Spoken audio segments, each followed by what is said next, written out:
Eklavya news India, अंतर्राष्ट्रीय खबरों का मंच। जी डॉक्टर साहब, दो टॉपिक्स पे मैं आज आपसे बात करना चाह रही हूँ सर। एक टॉपिक तो ये है कि India opens largest helicopter factory in new defence push. ये है डॉन की खबर, बाकी जगहों पे भी पब्लिश हो रही है। इसकी डिटेल्स में हम बात करेंगे, लेकिन इससे पहले मैं एक और खबर पर बात करना चाहती हूँ। अच्छा, ये खबर मुझे सिर्फ इंडियन मीडिया पे हिंदुस्तान टाइम्स में मिलती है, इसके ऊपर वीडियो वगैरह, और उसमें ये कहा जा रहा है कि Russia wants Pakistan after Ukraine betrayal, यानी पाकिस्तान ने शायद उसके साथ कोई धोखा कर दिया है, और उसमें ये है कि वो क्लोजली मॉनिटर कर रहे हैं कि क्या यूक्रेन को कहीं इस तरफ से कोई असलहा तो नहीं भेजा गया, अच्छा, इस पे मैं पहले आपको अपना नुक्ते नजर बता दूं, और मैं चाहूंगी कि आप इसके ऊपर जरा फरमाएं कि मैं तो इस पे ही बड़ा हैरान हुई कि अच्छा, हम भी ऐसी चीजें बना लेते हैं कि जो हम अब एक्सपोर्ट कर रहे हैं उसको। फिर मैंने कहा ये तो बड़ी खुशी की बात है, हम इतने तरक्की याफ्ता हो गए हैं। अच्छा, फिर उसके बाद मुझे ये जो है कि धोखाधड़ी या आपने बेवफाई की, इसके ऊपर ये है कि हमारी तो रशिया से कोई ऐसे ताल्लुकात ही, यानी अभी सिर्फ बहुत अरसे के बाद हुआ, और वो भी तेल का। तो फिर वो मैक्सिमम जो है वो क्या होगा कि जी तेल उस तरफ से वो हो जाएगा। तो इसके बहुत सारे एंगल से बात करने वाले, लेकिन प्लीज मुझे इसके ऊपर फरमाइएगा, इस कुछ जगहों पर जो है मुझे खबर मिल रही।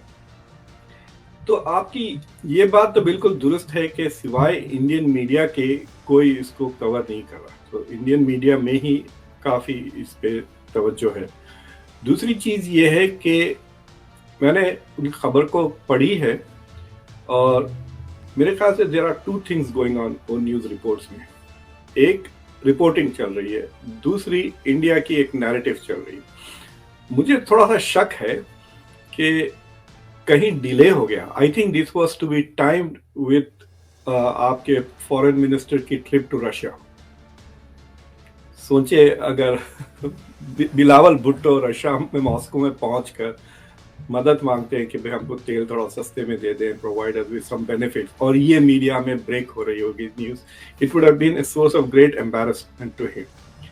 लेकिन अगर आप, मेरे ख्याल से फ्रंटियर पोस्ट नाम का कोई अखबार है जिसमें जो तफसील से जो डिटेल्स है, इट इज़ वेरी क्लियर कि ये रॉ ने रिलीज की है मीडिया के लिए। सर, फ्रंटियर पाकिस्तान का आप कह रहे हैं? नहीं, पोस्ट की बात कर रहा था मैं, भी डिटेल्स में पढ़ा। मेरे ख्याल say that is the place जहां पोंकी शर्मा गई हैं आजकल वायन से। हाँ जी डॉक्टर साहब, मैं कही थी कि पाकिस्तान में भी एक फ्रंटियर पोस्ट हुआ करता था, जो अब मेरा ख्याल है दी पोस्ट या इस तरीके से इस नाम से है, इसलिए मैंने चाहा आपकी बात। उसमें काफी डिटेल हैं।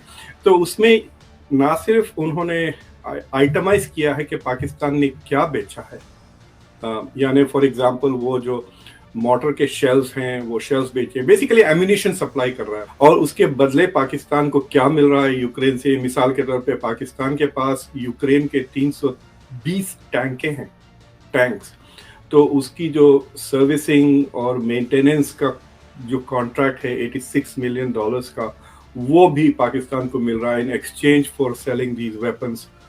उन्होंने उस रिपोर्ट में ये भी कहा कि किस पानी के जहाज से ये सामान जा रहा है। It is going all the way towards Greece से वो पोलैंड से यूक्रेन को जाएगा। तो डेट्स वगैरह भी काफी डिटेल से रिलीज की है information. So it is very clearly an intelligence leak, आपके पास से कहीं इंटेलिजेंस लीक हुई। दूसरी चीज ये है कि आई एम नॉट सरप्राइज्ड कि ये हो रहा है, क्योंकि इससे पहले भी एक खबर आई थी, आपको याद है, एक प्लेन गिर गया था जिसमें हथियार थे। सो द अजम्पशन वाज कि ये ब्रिटिश एयरफोर्स का प्लेन था जो पाकिस्तान से हथियार, गोलियां वगैरह लेकर यूक्रेन की तरफ जा रहा था। So there was this report 4-5 महीने पहले। मेरे पास वक्त नहीं था टू पुल इट ऑफ, तो डिटेल्स में नहीं। So there was this feeling के, लेकिन द टोटल अमाउंट इज, मतलब ये बिलियंस वाला डील नहीं है, ये मिलियंस की डील है। It is a few hundred million का टोटल डील है पाकिस्तान के लिए। So it is not going to help Pakistan की फॉरेन एक्सचेंज का जो मसला है, प्रॉब्लम, उसको सॉल्व नहीं करेगा। बट द कॉनोटेशंस ये है कि because Pakistan is helping the West arm Ukraine, West की तरफ से पाकिस्तान की तरफ के लिए मदद वगैरह, यानी for example somebody in Washington will make a phone call to IMF saying जरा हाथ धीरे रखो, इस तरह की चीजें। तो फॉरेन एड मिलने में पाकिस्तान को थोड़ी आसानी होगी because they are helping the West, that is the assumption। दूसरी चीज जी। ये है कि जो रशिया वाला नैरेटिव है ना, रशिया इज अपसेट, रशिया को धोखा हो गया, ये मेरे ख्याल से इंडिया की तरफ से this is their spin narrative create कर रहे हैं वो, ताकि जो आपको चांसेस थे जो तेल शायद सस्ते मिले वो अब नहीं मिलेगा। Some senior Russian executive who is going to make the decision, अगर वो पढ़ लेता है ये खबर तो I am sure is not going to react happily. Okay, तो अब देखते हैं कि पाकिस्तान या रशिया की तरफ से कोई डिप्लोमेटिक स्टेटमेंट आता है इस मसले पर या नहीं। That is the question to look at. जी ओके डॉक्टर साहब, आपने जो ये तज्जिया पेश किया उसमें एक तो ये कि तो IMF तो हमारे साथ मजीद बहुत ज्यादा टफ हो रहा है, वो तो हर थोड़ी देर के बाद एक डिमांड आ रही है, उसको तो थोड़ा सा सॉफ्ट होना चाहिए था, इसके बाद वो तो उल्टा हो रहा है। दूसरी एक और बात, ये जो हम बात कर रहे हैं ना सर, ये असल में जो जब आप इसको पढ़ते हैं खबर को तो पता ही चलता है कि ये किसने कही है।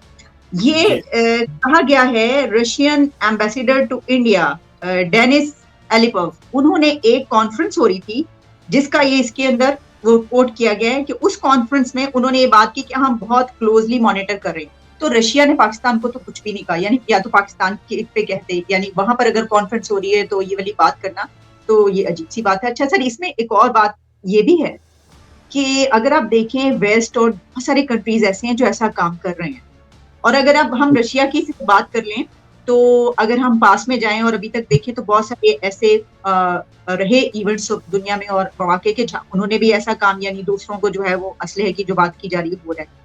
तो फिर ये क्यों बात, यानी मैं सिर्फ इसको मैं इसको ये नहीं कह रही कि सही किया या गलत किया, मैं ये पूछना चाह रही हूँ कि क्या दुनिया में इस तरह के कोई कवानीन हैं कि ये गलत है और ये सही है और उनको फिर कंट्रीज फॉलो करती हैं क्या? नहीं, देखिए दिस इज ये जो लफ्ज है कोलिशन ऑफ द विलिंग कहते हैं ना, तो this is a collision of the willing जो यूक्रेन को मदद कर रहा है। तकरीबन 50 कंट्रीज का ये एक कोलिशन है विच इज डिटरमाइंड, जिसमें नेटो भी है और नेटो से हट के वेस्टर्न जो एलाइज है वो भी इनडायरेक्टली मदद कर रहे हैं। और कल मैं एक यहाँ पर डिफेंस और नेशनल सिक्योरिटी की कॉन्फ्रेंस अटेंड कर रहा था मिड अटलांटिक, जहाँ पे जेक सलिवन भी थे, केन्या के प्रेसिडेंट भी बात कर रहे थे बाय जूम। तो एक Republican senator call Portman, Rob Portman आए हुए थे। तो जब उनको इंट्रोड्यूस किया गया तो इंट्रोड्यूस किया गया कि ये रिलेंटलेस सपोर्टर है यूक्रेन के, और इतनी तालियां बजी हॉल में। सो एक वेस्ट में इसको as a major moral initiative देखा जा रहा है यूक्रेन को सपोर्ट करना। और वो जो नैरेटिव पैदा हो गया कि Ukraine is fighting for global democracy against authoritarian, तो उसमें ये हो गया है कि America is able to exert a lot of pressure.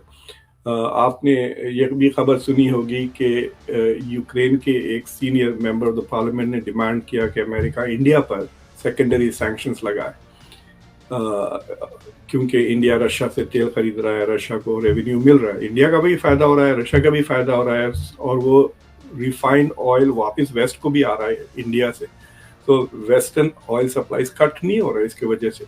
उसके बावजूद यूक्रेनियंस आर डिमांडिंग के सेकेंडरी सैंक्शंस, और सेकेंडरी सैंक्शंस के डर से इंडिया ने ईरान के साथ जो ताल्लुकात थे इकोनॉमिक उसे कम कर दिया। ईरान से जो ऑयल खरीदता था India, they reduce that because they're afraid of secondary sanctions. So they're not violating the law. Secondary sanctions ऐसे होते हैं कि मैं कह देता हूं कि भाई आलिया, अगर आप पाकिस्तान में किस तरफ ड्राइव करते हैं, रोड के राइट साइड या left side?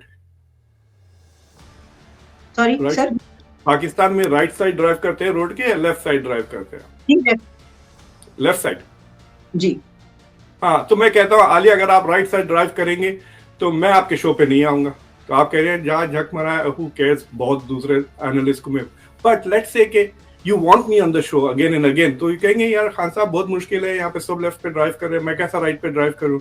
But you may decide not to drive and decide to take a bus to have the show. तो इस तरह का डिमांड है वेस्ट का कि भाई it is not a law, you are not violating the law, but अगर आप रशिया के साथ कोऑपरेट करेंगे तो हम आपके जो कंपनीज रशिया को तेल खरीद रहे हैं या बेच रहे हैं या हथियार दे रहे हैं, हम उसको, रशिया ने बहुत डिमांड किया है एम्यूनिशंस, लेकिन पाकिस्तान ने नहीं बेचा रशिया को। मुझे लगता है कि रशिया से ज्यादा पैसे मिल जाते हैं, रशिया से फ्री में तेल मिल जाता अगर यही, लेकिन वही डर से कि अमेरिका विल से ठीक है हम आपके F-16 को सर्विस नहीं करेंगे, हम ये करेंगे वो करेंगे। तो ये सेकेंडरी सैंक्शंस जो आ सकते हैं, it is not a violation of the law, it is a violation of your dependency. अगर आपको डिपेंडेंसी है किसी पर तो आप नहीं कर सकते ये बात। सो that's the kind of thing it is. It is not illegal to support Russia, लेकिन अगर आप रशिया को सपोर्ट करेंगे तो वेस्टर्न एलाइज आपको जहां भी they can hurt you, they will hurt you, that is their demand. देखिए अफ्रीका को भूखा मार दिया इन लोगों ने, तो फिर एड भी दे रहे हैं अफ्रीका को। अफ्रीका में सबसे बड़ा प्रॉब्लम फूड इनसिक्योरिटी का है, फूड इनसिक्योरिटी इसकी वजह। जी, इंडिया को अगर देखें तो वो अपनी मर्जी के स्टैंड लेते हैं, उनके ऊपर तो कोई वो ऐसा इस तरह से नहीं कर पाती। देखिए ये जो मतलब आप 2014-15 में अगर आप जाके देखें, जब ट्रम्प 17 में शायद ट्रम्प ने विड्रॉ किया ना JCPOA में से, तो जब इंडिया के ऊपर जो दबाव पड़ा, India stop it's dealings with Iran, right. लेकिन इंडिया की जरूरत 2017-18 से ज्यादा स्ट्रांग हो गई है इंडिया। अब now it is the 5th biggest economy, now it is the 3rd biggest defence budget दुनिया में, और अमेरिका की डिपेंडेंस और इंडिया की जरूरत बढ़ गई है ना, पिछले 4-5 साल में ज्यादा हो गई है। So India is in a much stronger relative position. तो इंडिया को मतलब they are not happy with it, but they are not able to do this because they are thinking कि हमको तो इनसे बहुत जरूरत है। तो इस मसले पर अगर हम इंडिया से झगड़े कर लें तो दूसरे सारे मसले हमारे खराब हो सकते हैं। सो दैट इज वाई मतलब जिस तरह की पाकिस्तान की वन वे डिपेंडेंसी है ऑन द वेस्ट, इंडिया की उस तरह नहीं है। It's not, they are interdependent है। इंडिया ट्रेड भी करता है, America is the biggest, so the relationship is different. अगर आप अगर 10-15 साल पहले चले जाए, जब अमेरिका को जरूरत थी पाकिस्तान की, अफगानिस्तान में ऑपरेशंस हो रहे थे, पाकिस्तान के थ्रू सारे हथियार सप्लाईज जा रहे थे, फिर रिमेंबर ना रोड बंद कर दी थी एक बार पाकिस्तान ने, तो उस तरह की पाकिस्तान की डिपेंडेंसी थी। तो उस वक्त Pakistan had leverage with America. अब नहीं है, अब कुछ भी लेवरेज नहीं है। आपसे जो टॉपिक है वो ये है कि डॉन में भी पब्लिश हो रही है और भी दीगर जगहों पर ये खबर कि India opens largest helicopter factory in new defence push, जिसमें ये कहा जा रहा है कि 1000 एयरक्राफ्ट ईयर की बात की जा रही है, और इसमें जो है डिफेंस सेल्फ रेजिलियंस के उस पर ये किया गया है। इसको कैसे देख रहे हैं आप इस खबर से? I mean, ये कर्नाटका में फैक्ट्री खुली है, अभी इनॉग्रेट हुई है। They are going to be making helicopters. I don't know what they mean by the biggest factory, क्योंकि इन द बिगिनिंग वो यूटिलिटी हेलीकॉप्टर्स बनाएगा शुरू में, यानी हेलीकॉप्टर्स जो अगर आपको एम्बुलेंसेस के लिए चाहिए हेलीकॉप्टर्स, उसके लिए यहाँ पे तो हमारे पास स्टेट्स, पुलिस, सबके पास हेलीकॉप्टर्स होते हैं ना, हॉस्पिटल्स के पास भी होती हैं, हॉस्पिटल्स वगैरह, क्लिनिक्स और एम्बुलेंसेस वगैरह। तो इस तरह हेलीकॉप्टर्स यूज भी करते हैं पानी डालने के लिए, फर्टिलाइजर्स के लिए, इस तरह की चीज़ों के लिए। तो उस तरह का यूटिलिटी हेलीकॉप्टर है इमरजेंसीज में, पुलिस के लिए। VIPs, इंडिया में तो VIPs भी इस्तेमाल करेंगे उसको to go from here and there. So उस तरह के वो बनाएगा। फिर इसके बाद they will start building more advance strategic helicopters जो खास तौर से हिमालयाज वगैरह में इस्तेमाल होंगे, सो सप्लाईज के लिए भी और फाइटिंग कैपेबिलिटीज भी। तो you can have assault helicopters वगैरह। So that is what they are planning to move. ये जरा लॉन्ग टर्म प्रोजेक्ट है, वी हैव टू सी कि कितने साल लगेंगे before it starts operating at the 1000। यहाँ पर हमारे पास डेलावेयर में फैक्ट्री है हेलीकॉप्टर, वो भी 100 से ज़्यादा बनाती है। आई कुडंट चेक कि वो कितने चिनूक हेलीकॉप्टर्स बनाती है, काफ़ी एडवांस किस्म के। So we don't know how many they make. तो वो बिगेस्ट फैक्ट्री इन एशिया या biggest factory in the world, जब वो मैन्युफैक्चर करे तो we will see. But India में एक नया ट्रेंड शुरू हुआ है कि इंडिया शुड बिकम आत्मनिर्भर, यानी सेल्फ रिलायंट इन डिफेंस। तो इंडिया में अभी एक बहुत बड़ी ड्रोन की एग्जीबिशन हुई। So they are trying their best to build domestic technology से। जंग के मामले में अगर if you are preparing for war, अगर आप किराए के हथियार या खरीद